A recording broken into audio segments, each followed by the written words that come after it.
Навигация в главното меню, известно още като бутон «Хамбургер». В този видеоклип ще ви разясним частите от менюто, за да ви помогнем да се ориентирате по-добре в приложението.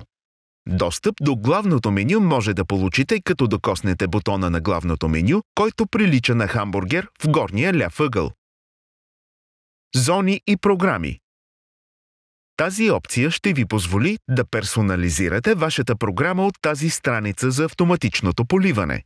Програма за напояване указва на вашия контролер кога да поливате и колко дълго. Може също така да добавяте или редактирате зони. Зоната е площ, напоявана от един и същ клапан. На тази страница може да добавите снимка, да промените име на зони и така нататък. Водни тригери. Водните тригери насочват HydroWise да прави промени в програмите. Повечето клиенти използват настройките по подразбиране. Ако е необходимо, може да ги настроите така, че да отговарят на вашите специфични изисквания. Пример за някои от тези фактори е спирането на напояването преди да завали дъжд или по-продължителното поливане по време на горещо време. Сензори. HydroWise поддържа голям набор от сензори в зависимост от модела на контролера. Тези сензори се свързват директно с контролера чрез портовете SEN.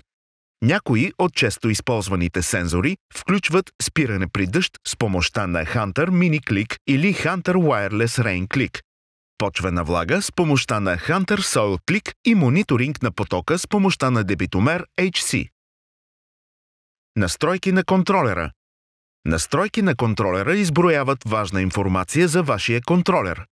Може да промените или редактирате следното: името на контролера, серийния номер, режима на програмиране.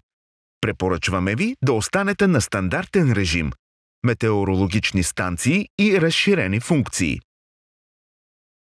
Отчети. Отчетите предоставят полезна информация за напояването, като например летен преглед на вашето напояване или поливане, календар на вашата история на напояването и прогнозирано напояване. Събития на контролера. Събитията на контролера предоставят времеви печат за цялата дейност на контролера.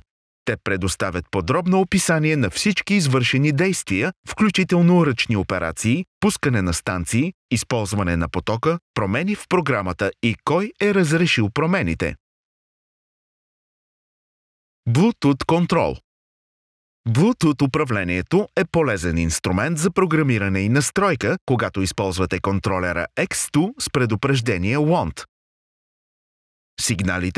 Сигналите ви позволяват да наблюдавате по-добре напоителната си система и да сте информирани за потенциални проблеми. Може да създавате известия за проследяване на водния поток, откриване на дефектни соленоидни кабели и друга информация, критична за правилното напояване. Данни на акаунт. Тази страница се използва за управление на информацията за акаунта ви.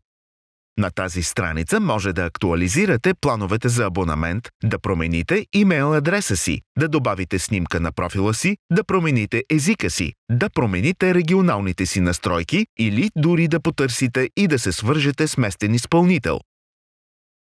Версия на приложението. В долната част на елементите от менюто ще видите текущата версия на приложението.